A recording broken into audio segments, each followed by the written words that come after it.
오늘은 공구리 강의를 하나 해드릴게요. 이제 왜냐면은 전에 이제 공구리나 이런 것들이 잘 안 나왔어요. 차트에서 잘 안 나오고 주가가 계속 이제 이렇게 위아래 흔드는 그림이 나왔었는데 최근 들어서 이제 이런 공구리 자리들이 좀 나오기 시작합니다. 그래서 이 구간을 뚫었을 때 주가가 상승이 나와요. 근데 이런 공구리가 뭔지 설명을 좀 해드리겠습니다. 오늘 공구리는 다른 전문가님들하고 설명에 좀 차이가 있다는 점 생각하시면서 들으셔야 되고, 뭐 기법의 정의나 뭐 이런 거에 대한 정답은 내가 만들어가는 겁니다.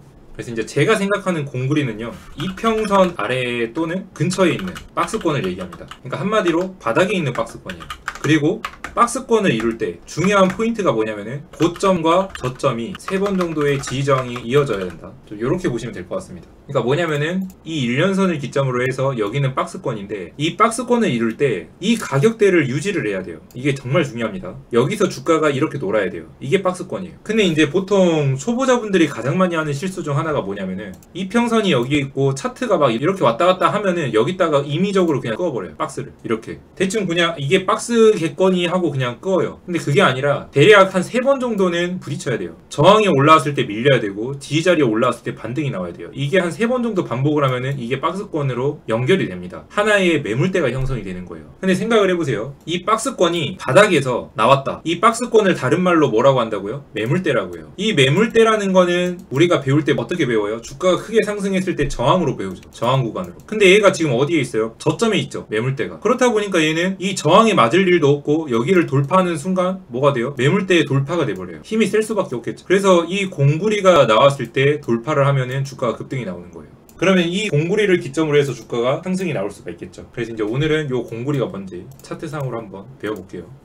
오늘 올라갔던 캠시스도 보면은 이평선 아래에 있죠. 이평선 아래에 보면은 이 공구리가 있어요. 요렇게 여기서 지금 보면은 한 번, 두 번, 세 번, 네 번 왔다 갔다 했죠. 그래서 이제 요거 같은 경우는 오늘 제가 얘기했던 포인트 중에서 좀 아깝다 했던 게 뭐냐면은 여기서 한 번 더 이렇게 해가지고 돌파가 나왔으면은 여기서는 확실하게 타점이 나오겠죠. 박스권이 완성이 되면서. 근데 얘는 지금 2번밖에 안 되었죠. 그렇기 때문에 여기서 급등이 나왔을 때 많이 못 가요. 또는 오히려 많이 갔다 해버리면은 어떻게 돼요? 주가가 요거 한 번 가고 끝나버려요. 대신에 이제 얘 같은 경우는 요런 데가 공구리가 되면은 우리가 활용할 수 있는 관점이 뭐냐면, 여기서 이제 장대가 나왔죠. 돌파가 나오면서. 그러면은 여기서 한 번 더 지지받으면은 매물대에서 지지를 받은 거죠. 그럼 여기서 추가 상승이 가능해요. 그럼 여기서 지지받는 걸 보고 손절 자리는 당연히 여기 저항대가 되겠죠. 1200원. 그럼 여기 손절 라인 잡고 눌림목에서 베팅하는 거예요. 베팅해서 한 번 더 이런 식으로는 우리가 한번 매매를 해볼 수 있다. 자, 요것도 지금 인스코비도 제가 예전에 여기서 얘기를 했을 거예요. 인스코비도 캠시스랑 비슷한 관점이에요. 얘는 이제 밑에서 조금 올라온 상태에서 보면은 여기가 이미 공구리가 만들어져 있어요. 보시면은 3번씩 부딪혔죠. 그래서 공구리가 만들어진 상태에서 상승해서 또 공구리를 만들어요. 그래서 요거 같은 경우는 여기 안에서 미리 타점이 가능하다라고 얘기했던 이유가 밑에 공구리가 있어서요. 여기를 공구리로 볼 수도 있겠지만 이미 밑에도 공구리가 있기 때문에 요 위로 올라와서 안착을 한다면 주가가 한 번 더 급등이 가능하겠죠. 그래서 이제 밑에 공구리가 있는 상태에서 주가가 위로 올라왔을 때 이뚤구뚤이죠. 그래서 이뚤구뚤 올라왔을 때 지지 받았죠. 그럼 요런 거는 선침해 구간으로 타점을 한번 잡아볼 수가 있다. 그래서 이제 인스코비도 상승이 한번 나왔고요. 그래서 요런 자리는 생각보다 깔끔했다. 최근에 요런 차트 보기가 상당히 어려웠습니다. 이런 차트가 거의 없었는데 올해 들어서 이제 저런 종목들이 꽤 생겨나고 있어요. 그래서 단기적인 스윙 관점에서 우리가 수익률을 좀 끌어올릴 수 있는 그런 타점들이 만들어지고 있다. 공구리를 통해서. 자, 이것도 이뚤구뚤을 먼저 하고 나서 여기서 지지를 받고 있잖아요. 그럼 얘도 지금 공구리가 만들어지고 있는 거예요. 이렇게. 그러면은 얘 같은 경우는 만약에 이걸 공구리를 만들다가 떨어져요. 그럼 아까 뭐라 그랬어요? 이 공구리는 뭐다? 매물대가 될 수 있겠죠. 그러면은 얘는 이렇게 떨어져 버리면 이게 저항이 돼버려요. 대신에 여기서 이제 지지를 받다가 뚫으면 타점이 되고 떨어지면 저항이 되겠죠. 그래서 다시 이거를 뚫어줄 때까지 기다려야 되고, 만약에 떨어지면 여기서 지지를 받고 올라오면은 타점이고. 그래서 요즘 보면 이렇게 이뚤구뚤해서 추가적으로 지지 받아서 올리는 경우도 꽤 있다. 근데 이제 가장 베스트는 뭐다? 요 공구리가 이평선 아래에 있는 거. 요게 우선순위로 1번. 근데 이제 찾아왔는데 없으면은 뭐 요런 거라도 해야죠. 이거 돌파했을 때. 얘도 세긴 한데 그래도 이제 우선순위로 정하면은 밑에 있는 박스권이 훨씬 세다. 이렇게 보셔야 돼요. 자, 그리고 예를 들어서 이거는 공구리 아니에요 라고 할 수도 있는데 이런 거는 안 칩니다. 그냥 밀리는 거예요. 밀리는 거. 하나의 파동으로 안 쳐줘요. 자, 보세요. 얘는 약간 공구리라기보다는 수렴이죠. 요렇게 수렴이긴 한데 이 비슷한 구간을 계속 터치를 하죠. 요렇게. 그래서 여기 지금 박스 치고 있는 이 박스권, 이 이 박스권을 뚫었을 때 주가 상승이 나오죠. 이런 식으로 이 박스권을 그리는 동안에 뭐가 나와야 된다? 한 3번 정도 터치가 나와야 된다. 1번, 2번, 3번 이런 식으로 터치가 나와 있는 상황에서 여기를 뚫었을 때 초보자 입장에서는 여기도 타점이 될 수가 있거든요. 그래서 여기서도 매매를 해봐야 돼요. 여기서도 매매를 해보고 손절도 해보고 떨어지면 손절하고 또 지지받아서 올라오면은 다시 매수해보고 이렇게 하다 보면은 요 돌파 구간을 먹을 수 있죠.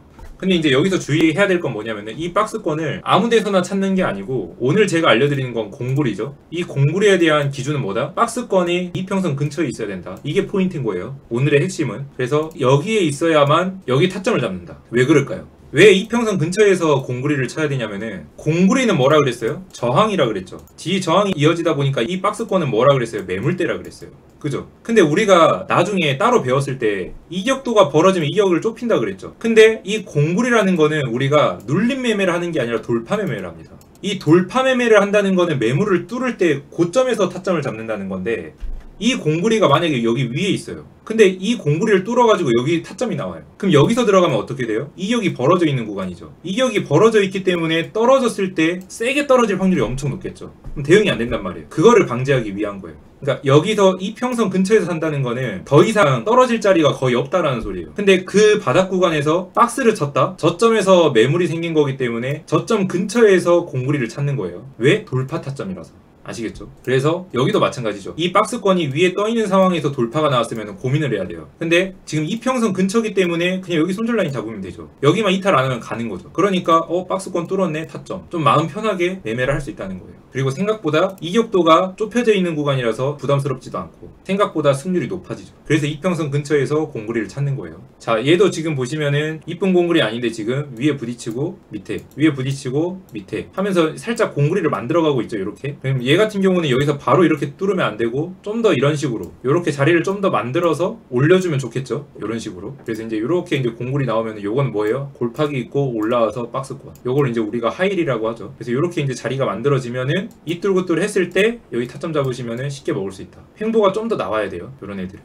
자, 피플바이어도 지금 보면은 여기 공굴이 나오고 있죠. 못 뚫었죠? 안 하면 되고요. 뚫었죠? 타점 잡으시면 됩니다. 만약에 이거를 박스권 안에서 선침해로 들어가겠다. 여기 손절 라인 잡으시면 되고요. 왜냐면 이제 얘 같은 경우는 박스긴 한데 여기 이거 올라가는 동안에 요게 한 20% 되기 때문에 요거에 대한 차익을 생각을 할 수도 있거든요. 그래서 이제 그렇게 대응하실 분들은 손절 라인 잡고 대응을 하셔야 되고 대신에 기간은 좀 더 오래 걸릴 수 있다. 시간이나 좀 위험도는 좀 따라요. 박스 안에서 하다 보면. 왜냐면은 반대로 얘기를 해보면은 박스 안에서 선침해를 할 때는 어떤 위험도가 있냐면 우리가 눌림목 투자를 할 때 항상 강조하는 것 중 하나가 첫 번째 자리에서 하라 그래요. 왜냐면 두 번째, 세 번째 터치할 때는 승률이 점점 떨어지니까. 근데 이제 얘 같은 경우는 박스를 오랫동안 유지를 했기 때문에 바닥 터치를 많이 했죠. 그러면은 시간이 갈수록 올라갈 확률은 줄어든다라고 생각을 하면 돼요. 근데 그럼에도 불구하고 뚫은 거니까 우리가 들어가는 건데 그래서 돌파로 잡는 거예요. 근데 이제 어차피 여기서 급등이 나올 거면 여기를 뚫어야 되니까 여기서 여기까지 올라가겠죠. 그럼 여기서도 한번 걸어볼 만해요. 배팅을. 미리서 여기서 들어가서 손절 잡고 박스 뚫어 올리는 것부터 해서 돌파했을 때까지 여기까지 먹는 걸로. 생각보다 이것도 잘 맞습니다.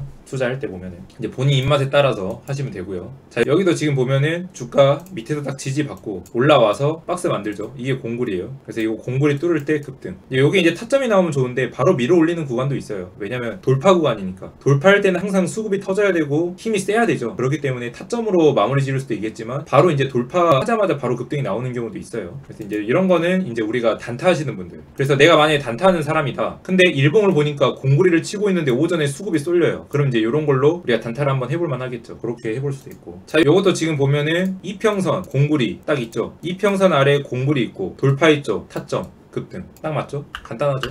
대동 스틸 공구리죠. 공구리 뚫으니까 어떻게 돼요? 급등하고. 눌림목 어디서 나와요? 여기서 나오죠. 여기서 반등. 여기 공구리 자리 이탈하니까 어떻게 돼요? 골파기 나오고. 요게 공구리다. 뭐다? 이평선 근처의 박스권. 아시겠죠? 요것도 지금 보니까 이 박스권 밑에도 공구리가 또 있어요. 지금 보니까. 그러니까 여기서도 보면은 이 박스권 뚫을 때도 급등. 요 박스권 뚫을 때도 급등. 오케이? 공구리를 뚫을 때 급등이 나온다.